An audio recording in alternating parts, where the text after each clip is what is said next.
اعوذ باللہ السمیع العلیم من الشیطان الرجیم بسم اللہ الرحمن الرحیم۔ ہاں جی، وجاء اور آیا من اقصی پرلا سرا مدینہ تی شہر راجل ایک آدمی یسعی دوڑتا ہوا، قالا اس نے کہا یا قومی اے میری قوم، اتبعوا تم پیروی کرو مرسلین رسولوں کی۔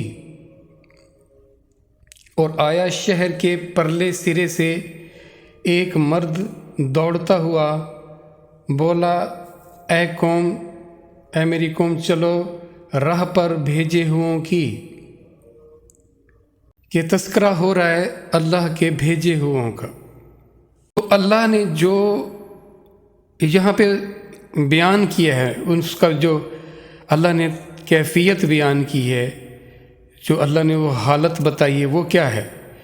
وہ ہے اس شخص کا پرلے، دیکھیں وہ آیا، اللہ یہاں لفظ لائیں اقصی مدینہ تے راجل یسعی۔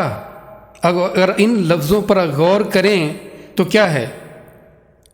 یہ لفظ ہمیں بتا رہے ہیں کہ وہ شہر کے پرلے سرے سے، یعنی دور سے آیا تھا، وہ شخص دور سے آیا تھا، وہ قریب سے نہیں آیا تھا، وہ دور سے آیا تھا، اور وہ شخص دوڑتا ہوا آیا تھا، یسعی، دوڑتا ہوا آیا۔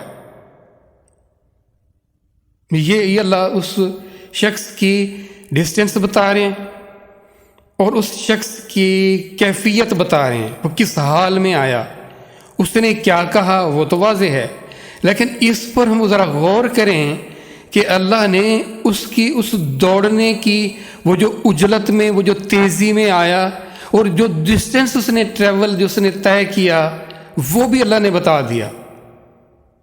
یہ بات ہمیں کیا بتا، اس سے ہمیں کیا مل رہا ہے؟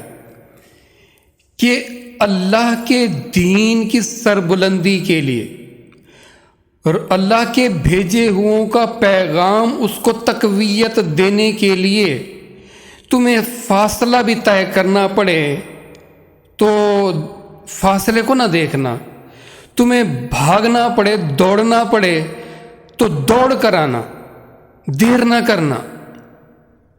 اس کام میں دیر نہیں ہونی چاہیے، اس کام میں فاصلوں کو نہیں دیکھنا چاہیے۔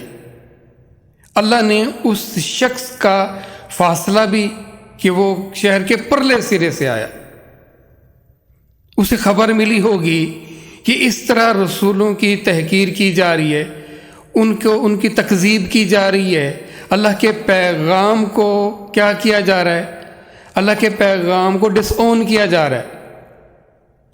تو وہ شخص وہاں سے دوڑتا ہوا آیا، اللہ نے اس کی یہ حالت بھی بتا دی مجھے آپ کو خبردار کرنے کے لیے کہ حق کے لیے تمہیں کیا کرنا چاہیے، حق کی پرچار کے لیے آپ کو کیا کرنا ہوگا۔ دیکھیں نا، حق کے لیے لوگ رکاوٹ بن جاتے ہیں، قبول نہیں کرتے۔ اس کی وجہ کیا ہوتی ہے؟ وجہ یہی ہوتی ہے کہ وہ جس روش پر چل رہے ہوتے ہیں، جس عقیدے پر ہوتے ہیں، وہ اس کو چھوڑنا نہیں چاہتے ہوتے۔ اور جو حق ہوتا ہے وہ حق، دیکھیں اس بات کو اللہ نے کس انداز میں بیان کیا ہے، ہم اس کو قبول کرنے کے لیے تیار ہیں؟ کیا آج ہم نبی پاک صلی اللہ علیہ وآلہ وسلم کے پیغام کے لیے ہم اس قدر صحیح کر رہے ہیں؟ آج اللہ کے نبی کی شریعت کو، اللہ کے اس دین اسلام کو قبول نہیں کیا جا رہا۔ ہم خود مسلمان جو ہیں، دیکھیں اللہ نے تو یہ فرمایا ہے کہ اے ایمان والو، اسلام میں پورے کے پورے داخل ہو جاؤ۔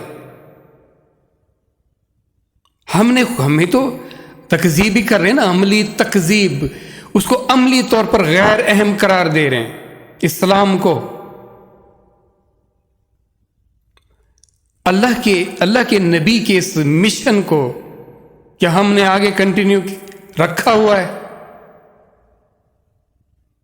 اور ہم اس طرح کوشش کر رہے ہیں، ہمیں وہ فکر ہے؟